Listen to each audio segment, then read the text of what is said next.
Halo, mahasiswa D3 Perbankan dan Keuangan yang mengambil mata kuliah Manajemen Keuangan. Assalamualaikum warahmatullahi wabarakatuh. Kali ini kita ketemu lagi dalam mata kuliah Manajemen Keuangan dengan materi Capital Budgeting atau penganggaran modal.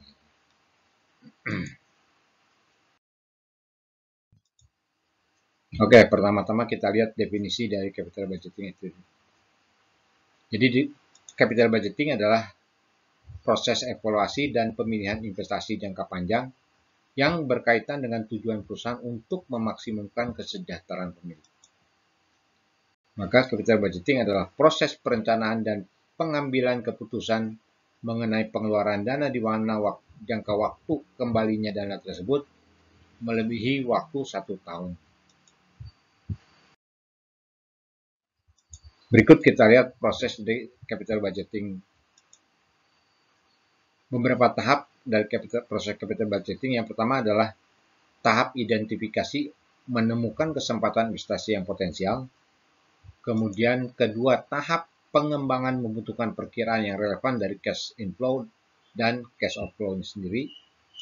Yang ketiga adalah tahap seleksi menggunakan teknik capital budgeting yang sesuai untuk membantu proses akhir dari keputusan. Accept or reject, ya, diterima atau ditolak. Kemudian yang kelima adalah tahap implementasi, yaitu melaksanakan proyek yang diterima. Yang keenam, tahap follow up-nya. Ini tahap di mana manajer mereview atau mengaudit hasil dari sebuah proyek.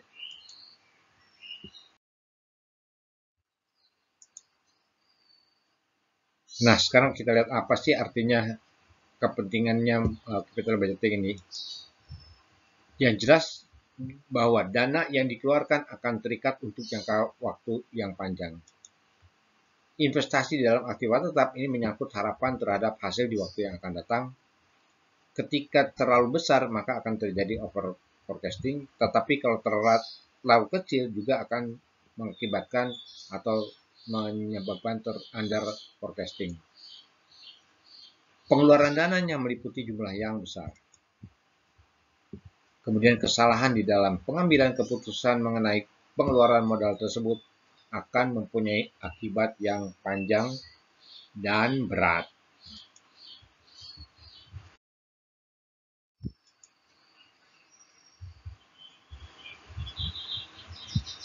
Oke, sekarang bagaimana capital budgeting di dalam investasi untuk aktiva tetap, ya.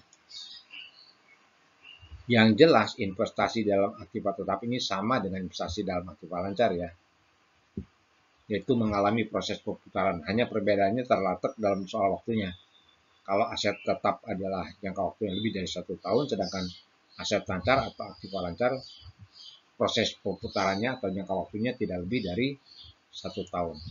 Kalau kita lihat perputaran aktiva lancar itu dari mulai kas akan menjadi aktiva lancar, tapi tidak waktu lama menjadi kas lagi.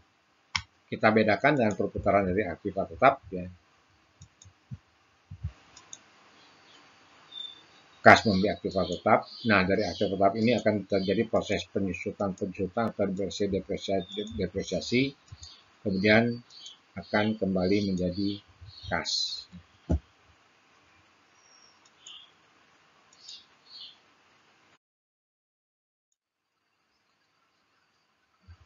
Berikut adalah usul-usul investasi dan pemilihan alternatifnya.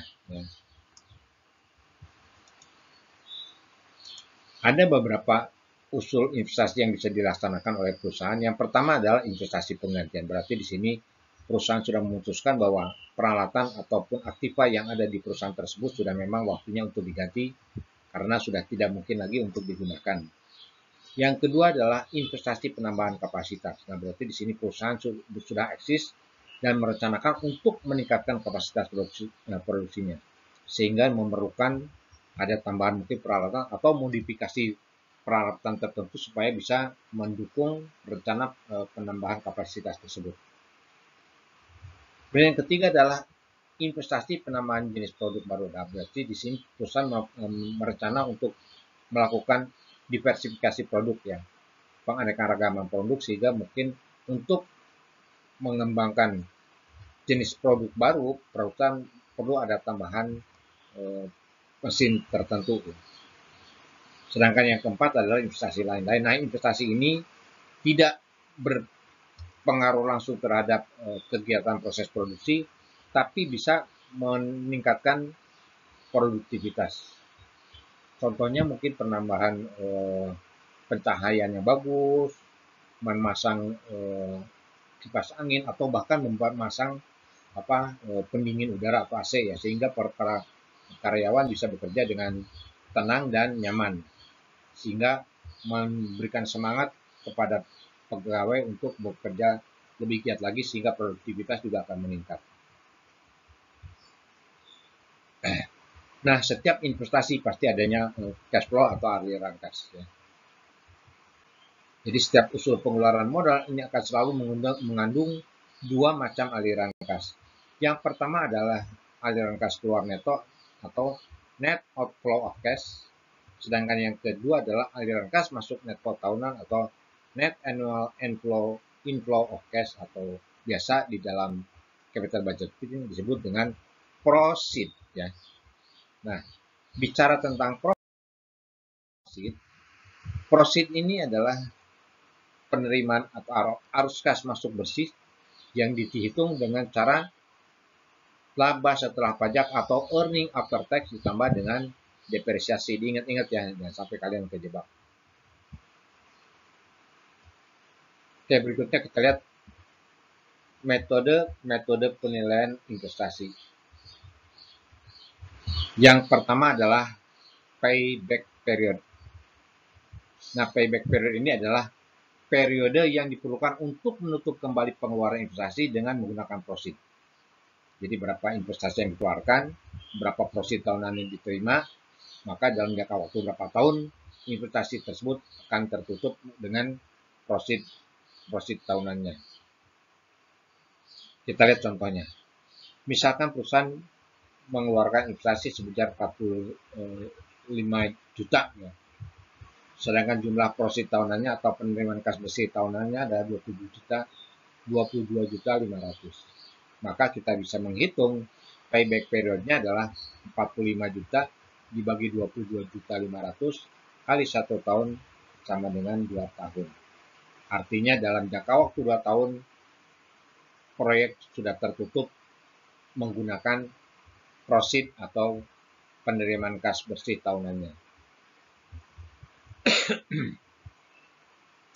Ini proceed tahunannya adalah tetap. Nah, sekarang bagaimana kalau proceed tahunannya tidak tetap ya, berubah-ubah?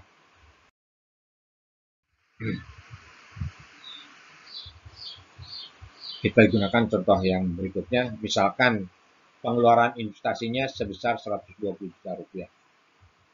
Sedangkan proceed tahunannya ya, selama 6 tahun adalah sebagai berikut.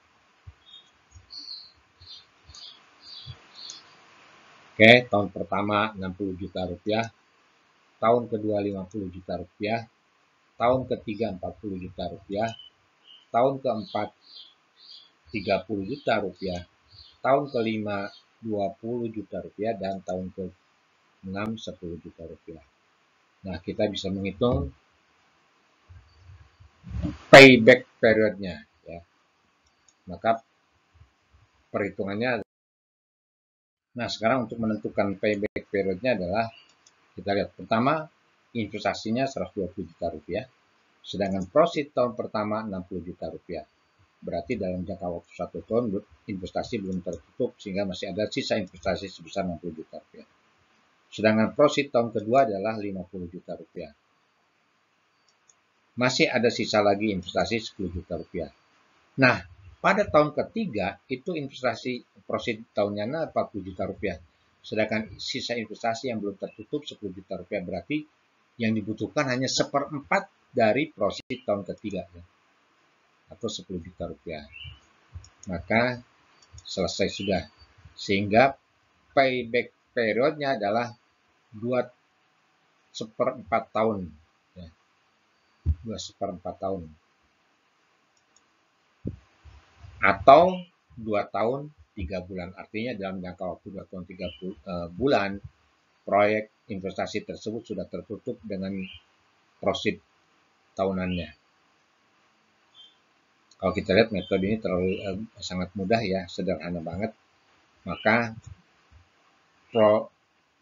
proses penilaian investasi menggunakan payback period ini mengandung dua kelemahan. Yang pertama adalah mengabaikan penerimaan investasi yang diperoleh setelah payback period tercapai. Ya. Tadi kan investasi ini rencananya 6 tahun ya, tapi ternyata dalam jangka waktu 2 tahun 3 bulan investasi sudah kembali, sehingga setelah tahun ketiga dan berikutnya mungkin sudah tidak perlu diperhatikan lagi atau tidak terlalu maksimal diperhatikan karena ternyata dalam jangka waktu 2 tahun 3 bulan udah selesai. Dan yang kedua metode ini adalah yaitu mengabaikan time value of money ya. Jadi penerimaan kas tahunannya ini tidak berkaitan dengan tidak memperhatikan nilai waktu dari uang. Nah, mungkin memperhatikan kelemahan tersebut, maka ada juga metode payback period ini yang didiskontokan atau baik metode payback period tadi dianggap bahwa mengabaikan nilai waktu dari uang, maka dibuatlah ada lagi pendekatan payback period yang didiskontokan atau discounted payback period. Hanya di sini mirip dengan metode payback period sebelumnya, tetapi metode ini memperhitungkan nilai waktu dari uang. Jadi semua cash inflow di present value-kan terlebih dahulu, baru kemudian dihitung payback period-nya. Nah, kita lihat contohnya ya. Ini misalkan dengan pendekatan diskon faktornya atau diskon tingkat bunganya 16%, maka profit tahunannya kita hitung nilai sekarangnya ya. Dengan bunga 16%, maka nilai sekarangnya adalah tahun pertama itu 0,682 atau tahun kedua 0,743 dan seterusnya. Di mana nilai sekarang ini diperoleh dari rumus yaitu nilai sekarang dari uang di masa yang akan datang. Yaitu rumusnya adalah P sama dengan F kali 1 per 1 plus I pangkatnya.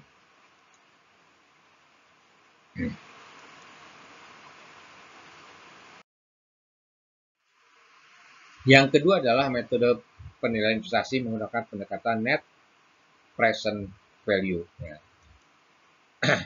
Nah, metode ini memperhatikan time value of money ya, sehingga profitnya ini didiskontokan atas dasar biaya modal atau rate of return yang diinginkan. Berikut kita lihat contohnya ya. Yang sederhana dulu bahwa jumlah investasinya 45 juta rupiah, sedangkan jumlah profit tahunannya 22.500.000 selama 3 tahun. Kalau tidak pakai bunga atau tidak memperhatikan time value of money, berarti 22,5 juta 3 tahun itu 3 kali 22.500. Nah, sekarang dengan misalkan diskon faktornya atau tingkat bunganya atau diskon rate-nya atau rate of return-nya 10%, maka kita bisa menghitung net present value dari nilai sekarang dari penerimaan tahunan yang selama 3 tahun sebesar 22,5 itu. Present value dari profitnya adalah 2,487 kali 22,5, 55.958.000, sedangkan investasinya adalah 45 juta rupiah, sehingga akan menghasilkan net present value positif ya, sebesar 10.958. Artinya kalau present value-nya positif, maka usul investasi tersebut dapat dilaksanakan atau diterima. Nah, sekarang bagaimana kalau profit tahunannya berubah-ubah ya. Nah, yang tadi kan profitnya tetap. Nah, sekarang kita lihat kalau profit tahunannya tidak tetap. Ya. Misalkan kebutuhan investasinya adalah 120 juta rupiah. Sedangkan profit tahunannya adalah sebagai berikut ya. tahun pertama 60, tahun kedua 50 juta, tahun ketiga 40, tahun keempat 30, tahun kelima 20, dan tahun keenam 10 juta rupiah. Sedangkan diskon rate-nya adalah 10% atau rate of return-nya atau diskon factor-nya adalah 10%. Maka kita bisa menghitung nilai sekarang dari masing-masing prosit tahunan tersebut, maka akan diperoleh present value dari prosit selama 5 tahun, selama 6 tahun tersebut. Oke, 1 rupiah tahun pertama nilai sekarangnya adalah cuma 0,909, sedangkan prositnya 60 juta rupiah, sehingga present value dari prositnya adalah 54.540. Tahun kedua nilai sekarangnya adalah 0,826, prositnya 50 juta, nilai sekarangnya adalah 41.300, terus sampai dengan tahun keempat ya, kelima, dan terakhir ke-6. Oke, kita lihat tahun kelima. Kemudian tahun ke-6 nilai sekarang dari 1 rupiah itu cuma 0,564 kali 10 juta rupiah, totalnya adalah 5.640. Sehingga jumlah present value dari profit adalah sebesar 164.430, sedangkan investasinya adalah 120 juta, sehingga diperolehlah net present value positif sebesar 44.430.000 rupiah. Berarti investasi ini bisa diterima. Nah, sekarang kalau misalkan ada 2 proyek atau 2 usulan investasi, maka yang akan dipilih adalah yang net present value-nya yang lebih besar. Ya.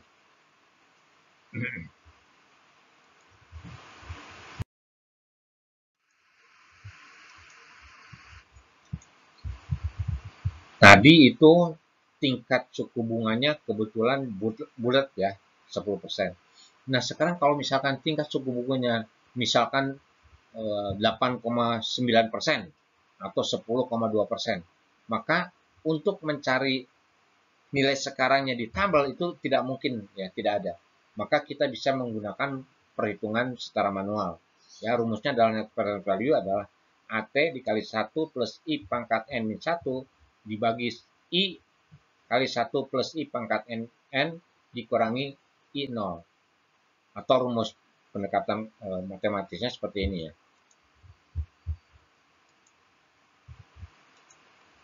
Di mana I0 ini adalah nilai investasinya, AT adalah aliran kas neto pada periode PT, sedangkan I adalah tingkat bunganya atau diskon faktornya atau diskon rate-nya, sedangkan T adalah umur proyeknya. Maka di sini bisa I-nya ini mungkin 8,9% atau 7,5. Kalau bulat tadi kan ada di dalam tabel present value ya. Yang ketiga adalah metode internal rate of return. Nah, internal rate of return atau IR ini adalah tingkat bunga yang akan menjadikan jumlah present value dari profit akan sama dengan jumlah investasinya, sehingga akan diperoleh net present value-nya sama dengan 0. Oke, jangan bingung ya. Tadi justru kita mengusahakan bagaimana supaya proyek itu bisa menghasilkan net present value-nya sebesar mungkin atau positif ya. Tapi di sini justru kita ingin mencari tingkat bunga yang bisa menjadikan net present value-nya sama dengan 0 ya.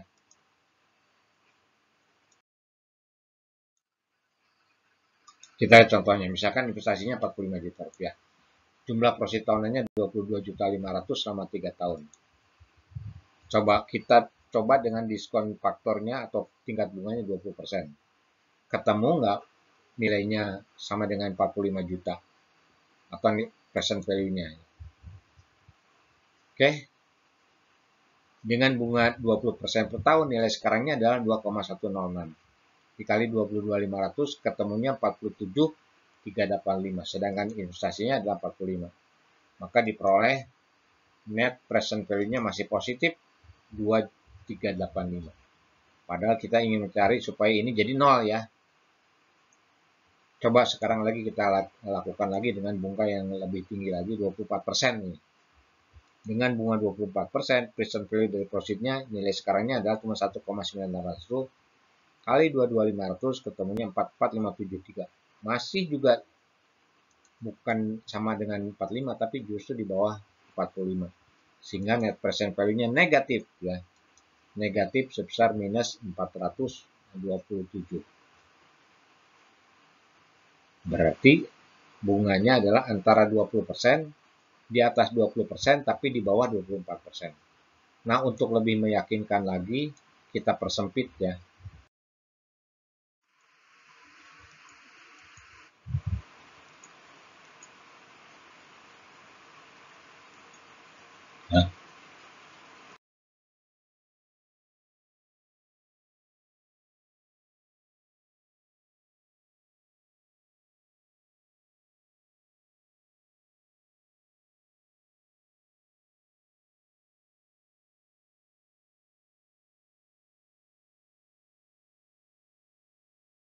Nah, sekarang coba bagaimana kalau profit tahunannya tidak tetap ya. Maka ini harus menggunakan rumus interpolasi sebagai berikut ya.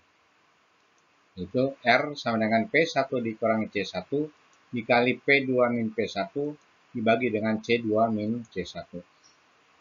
Di mana R adalah internal rate of return-nya, P1 adalah tingkat bunga pada perhitungan yang pertama, P2 adalah tingkat bunga pada alternatif yang kedua, sedangkan C1 adalah net present value dari hasil bunga pertama ini, dan C2 adalah net present value dari bunga yang kedua. Ya. Kita lihat contohnya ya. Misalkan sama, investasinya 20 juta rupiah, sedangkan penerimaan tahunannya adalah seperti ini. Selama 6 tahun. Nah, kita diminta mencari IRR-nya. Ya. Kita langsung hitung menggunakan bunga 20% dan 30%. Dengan 20% diperoleh present value dari profitnya ada 133.650 dikurangi investasinya, maka ketemu net present value-nya plus 13.690. Sedangkan dengan bunga 30% atau diskon faktor 30% didapat present value dari profitnya 111.970 dikurang 120 juta, maka net present value-nya adalah min 8.030.000 rupiah. Maka kita peroleh P1-nya 20%, P2 30%, C1 plus 3690 dan C2 min 8030. Kita langsung masukkan ke dalam rumus-rumusnya ya. Kita langsung dapat rumusnya adalah R sama dengan 20 dikurangi 13.690 dikali dengan 30 kurang 20 dibagi dengan minus 8030 dikurangi 13.600 ketemunya 20 dikurangi 13.690 min 10 dibagi minus 21.720 atau sama dengan 20 plus 6,3. Maka diperolehlah R-nya sama dengan 26,3%.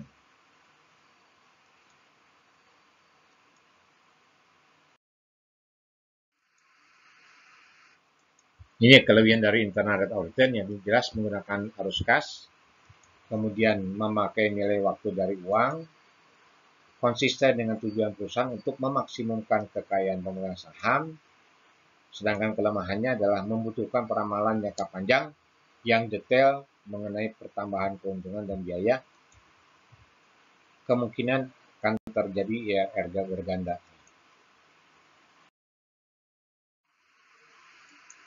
Nah, sekarang ada lagi Modified Internal Rate of Return atau MIR ya.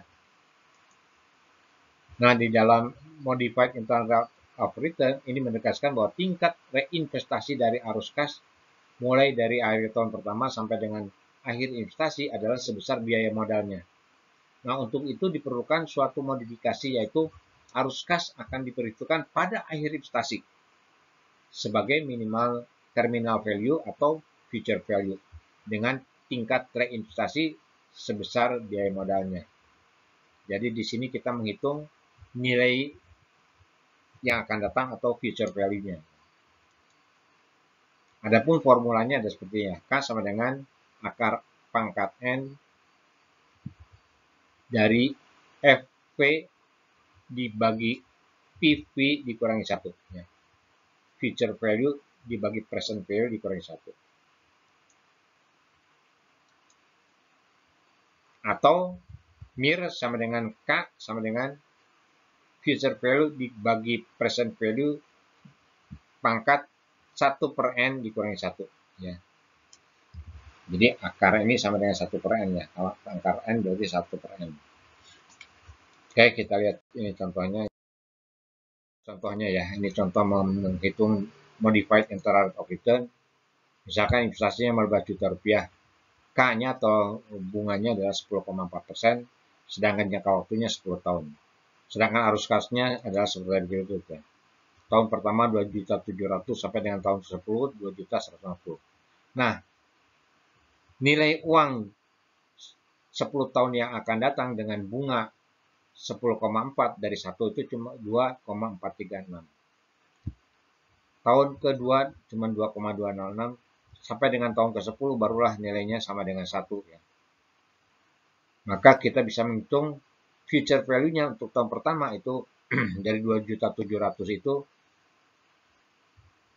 sebesar nilai akan datang adalah 6577.872. Terus sampai dengan tahun ke-10 nilainya adalah sama ya 2.160.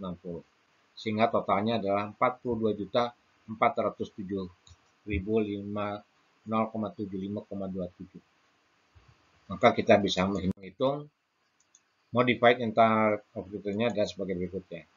K-nya adalah akar 10 dari 42.401.075 dibagi dengan 15 juta, investasinya dikurangi 1. Atau MIR-nya adalah sama dengan 42.401.075 bagi 15 juta, pangkat 1/10 dikurangi 1, atau ketemunya adalah 2,82 pangkat 01 dikurang 1 atau sama dengan 1,109 sekian dikali 1 sama dengan 0,1095 atau sama dengan 10,95%. Maka keputusannya adalah nilai MIR-nya adalah 10,95%, lebih rendah daripada internal rate of return yang 11,67%. Nah, untuk pengambilan keputusan maka nilai MIR akan dibandingkan dengan nilai tingkat hasil yang dipersyaratkan atau diminta, yaitu required rate of return sama dengan rate of return. Dengan ketentuan terima jika modified internal rate of return-nya lebih besar atau sama dengan required rate of return, dan tolak jika modified internal rate of return-nya lebih kecil dari required rate of return.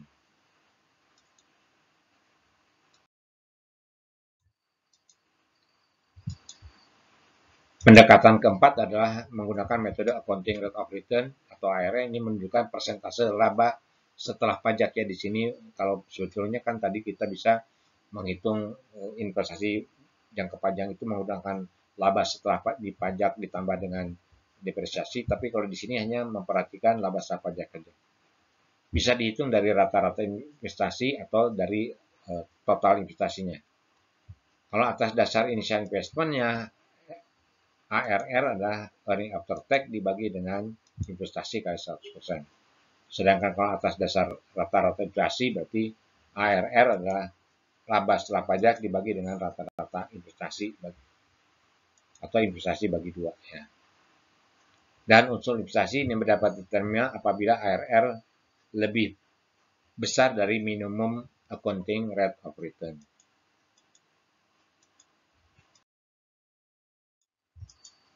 Dan yang terakhir adalah profitability index. Nah, profitability index ini adalah rumusnya yaitu jumlah present value dari profit dibagi dengan jumlah investasinya. Kalau dari contoh pertama tadi, present value dari profitnya adalah 164,430, sedang investasinya adalah 120, maka ketemunya profitability indexnya 1,37. Maka proyek akan disetujui atau menguntungkan atau bisa dilaksanakan apabila menghasilkan profitability indexnya lebih dari 1 ya. Kebetulan di sini dapatnya 1,37.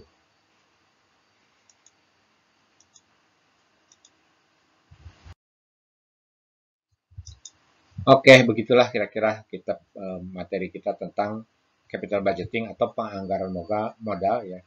Jadi harus diingat bahwa yang pertama kita menghitung proceed itu adalah laba setelah pajak ditambah depresiasi.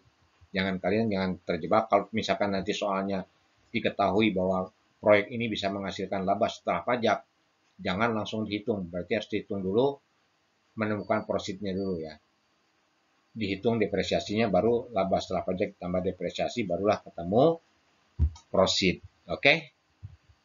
Demikian, mudah-mudahan kalian bisa memahami dan bermanfaat sehingga juga bisa menambah wawasan atau referensi kalian untuk mata kuliah manajemen keuangan pada materi penganggaran modal atau capital budgeting. Terima kasih atas perhatian kalian semua. Sampai ketemu lagi dengan materi berikutnya. Billahi taufik wal hidayah. Assalamualaikum warahmatullahi wabarakatuh. Sampai jumpa.